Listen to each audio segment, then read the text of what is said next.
Bismillahirrahmanirrahim. وَلْتَكُنْ مِنْكُمْ أُمَّةٌ يَدْعُونَ إِلَى الْخَيْرِ وَيَأْمُرُونَ بِالْمَعْرُوفِ وَيَنْهَوْنَ عَنِ الْمُنْكَرِ. السلام عليكم ورحمة الله وبركاته. أعوذ بالله من الشيطان الرجيم. هل أتاك حديث ضيف إبراهيم المكرم. Di sini sebuah pertanyaan dari Allah yang kita lakukan ini. Hal ataka dari Quran ini. Hal ataka, apakah sudah sampai kepadamu? Yakni Muhammad dan kita semua yang baca hadis tentang berita tentang cerita tamu Nabi Ibrahim. Sudahkah sampai berita ini kepada kita? Pertanyaan seperti ini, jamaah sekalian, pertanyaan yang tidak perlu dijawab. Namanya istifhamu at-takriri, namanya istifhamu at-takriri. Pertanyaan yang tidak perlu dijawab. Apa maksudnya Allah pertanyaan seperti ini? Adalah menggugah hati kita supaya terbuka pikiran kita untuk lebih serius menerima informasi itu. Jadi ini kaidah Quran, uslub Quran, salah satu untuk menggugah perhatian pendengar kita atau jamaah kita atau sesuatu itu bertanya. Pertanyaan itu untuk memancing supaya kita ini lepas dari sebuah al-ghafil, kelalaian dalam menerima berita. Allah angkat, hal ataka hadis dhaif Ibrahim al-mukramin. Sudah sampaikah berita kepadamu wahai Muhammad dan orang membaca ayat ini tentang bagaimana Nabi Ibrahim menerima tamu? Bahkan di sini al-mukramin. Al-mukramin artinya bisa bermakna apa yang dimuliakan oleh Allah, yakni malaikat. Bahwa tamu yang datang itu adalah al-mukramin, malaikat. Bisa juga al-mukramin limakna adalah Nabi Ibrahim itu sangat memuliakan tamu itu.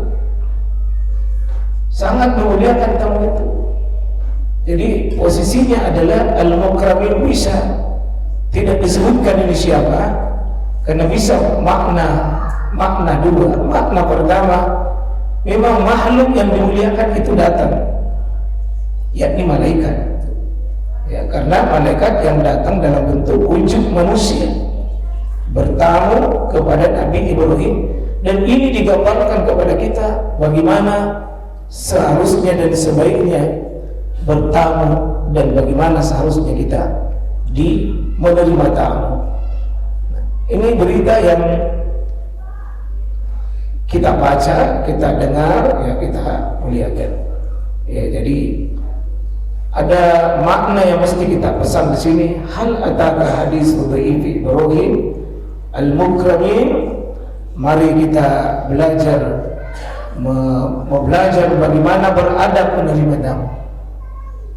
Karena kita bisa jadi di belakangnya ini kita menjadi tamu atau kita yang menerima tamu. Bagaimana belajar? Dan pentingnya ini karena manusia yang paling mulia Nabi Ibrahim sebagai penerima, dan makhluk yang paling mulia sebagai sosok makhluk yang diterima. Jadi dua-duanya saling memuliakan.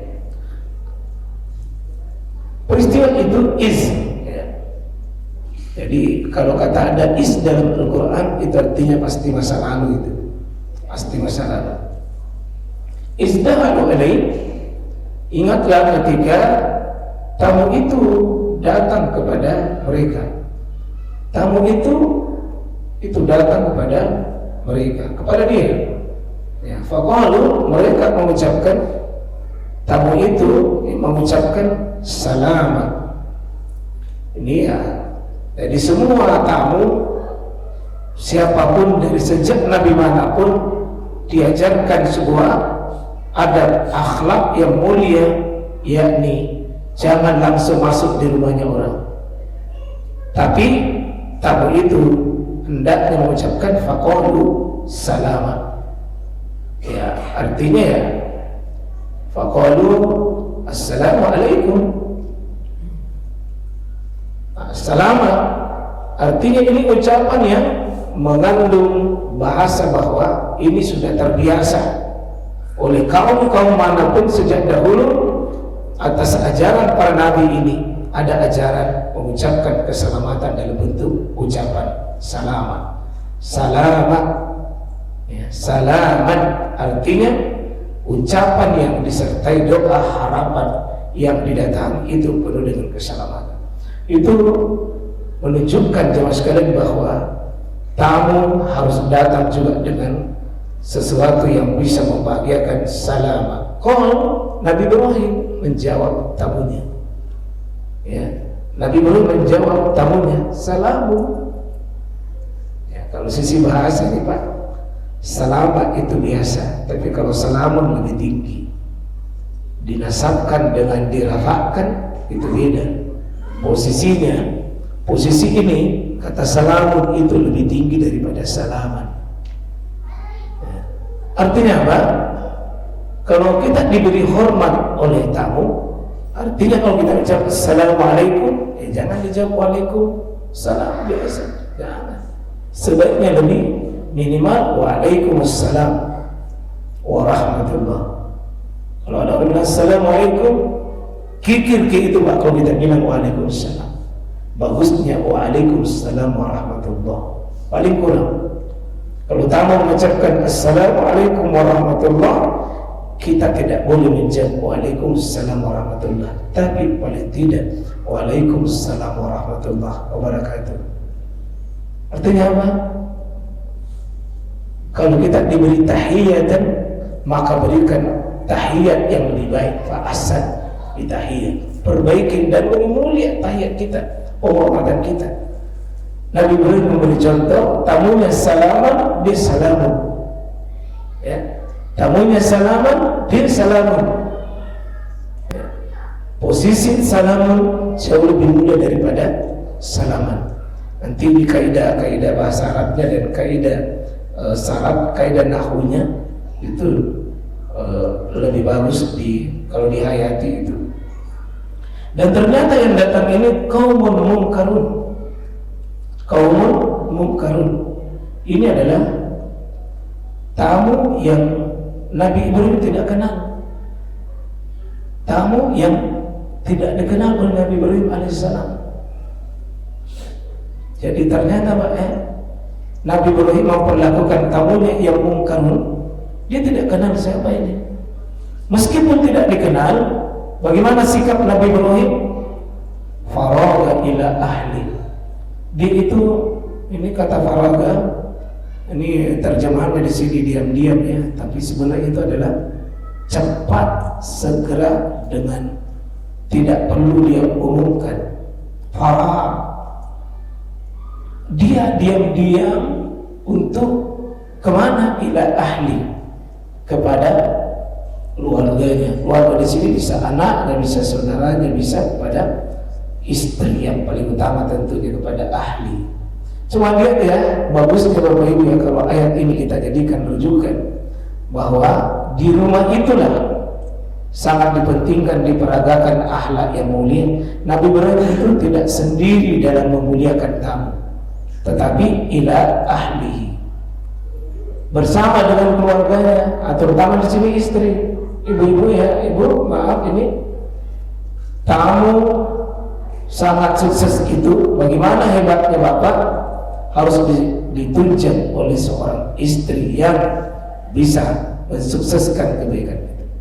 Dan salah satu ciri dari istri yang soleh, istri soleha, maaf, adalah bisa melayani tamunya, suaminya dengan baik. Ya, coba bagaimana itu Nabi Ibrahim alaihissalam, sosok keluarga sukses yang sering Allah abadikan dalam Al-Quran. Wa inna Allah astafa Adam wa Nuhan wa ala Ibrahim wa ala Ibrahim, dan keluarga Ibrahim.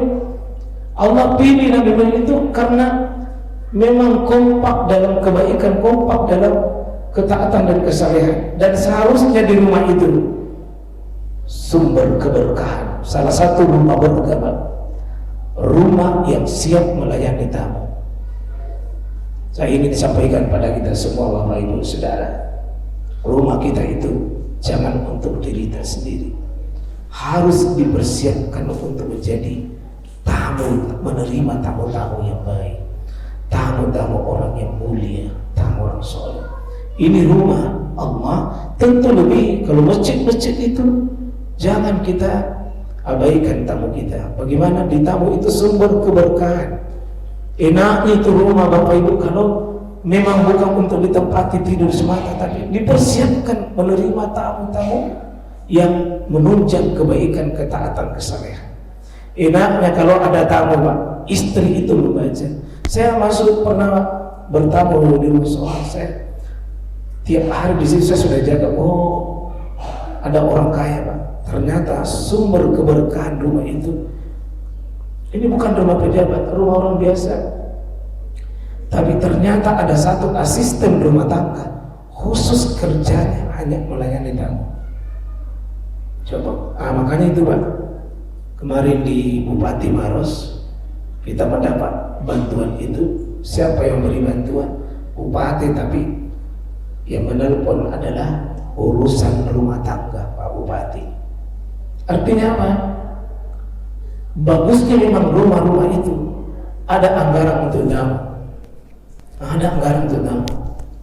Saya mohon ini Bapak ya, mari kita ini biasakan ini di Muhammadiyah kah kita, di Tajidul Iman kita jaga, di Mulia Lampu Islam ini mari kita jaga, Pak ya. Suami istri itu memberi perhatian tentang satu ibadah yang mengundang sumber keberkahan, sumber rezeki, sumber kemuliaan itu di rumah kita dianggarkan untuk tamu, untuk tamu, untuk tamu, untuk tamu. Jangan pelit kepada tamu. Muliakan rumah kita itu adalah rumah hamba-hamba Allah yang kita siap untuk layani dan berikan dari rezeki-rezeki yang Allah titipkan buat kita. Ada bagian hak hamba-hamba Allah itu dari tamu-tamu kita itu. Dan ini bagusnya Nabi Ibrahim kerjasama dengan ilah ahli. Ya.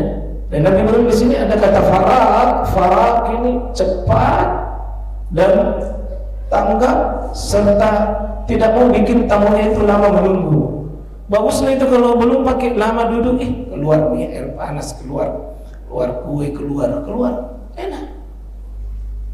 Gimana kita sama-sama di bagaimana Bapak Ibu kita menyiapkan itu memang peralatan di rumah kita itu untuk tamu itu.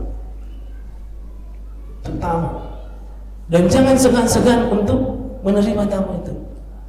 Mari kita bersiap bahwa tamu itu adalah kehormatan, tamu itu kemuliaan, tamu itu keberkahan. Baik dikenal maupun tidak dikenal. Mana di sini kan tamunya mungkarun. Mungkar itu ya, artinya malaikat mungkar itu malaikat tidak dikenal. Mungkar ya lawannya ma'ruf ya, wa tanhauna 'anil munkar ya. Jadi mungkar itu sesuatu yang tidak dikenal, artinya tamunya itu tidak dikenal. Kalau misalnya udah bila sabil apa artakum minkum ummatu yad'una ilal khair ya, wa ya'muruna bil ma'ruf, mengajak kepada ma'ruf yang dikenal oleh akal dan kebiasaan. Tapi wa yanhauna, melarang kepada sesuatu yang mungkar itu tidak dikenal oleh akal dan tidak dikenal oleh sesuatu yang sifatnya kebaikan itu. Ditolak. Ini tamunya memang mungkarun karena tidak dikenal oleh Nabi Ibrahim alaihissalam. Kalau tidak dikenal saja, begitu Nabi Ibrahim itu farag, sangat menghormati tamu sampai dia cepat. Faragha ila ahliya, ibu-ibu yang mulia, mari kita sama-sama ini belajar tunjang suami kita yang menerima tamu. Rasa gembira kalau ada tamunya suami. Ya, cepat bergembira dengan konsep tamu itu membawa keberkahan, tamu itu membawa kebaikan, tamu itu membawa kemuliaan. Ya, yang penting jangan tamu tak diundang. Nah, ini tamu tidak diundang itu tamu tidak dikehendaki, tentu bukan itu yang dimaksud pembahasan ini.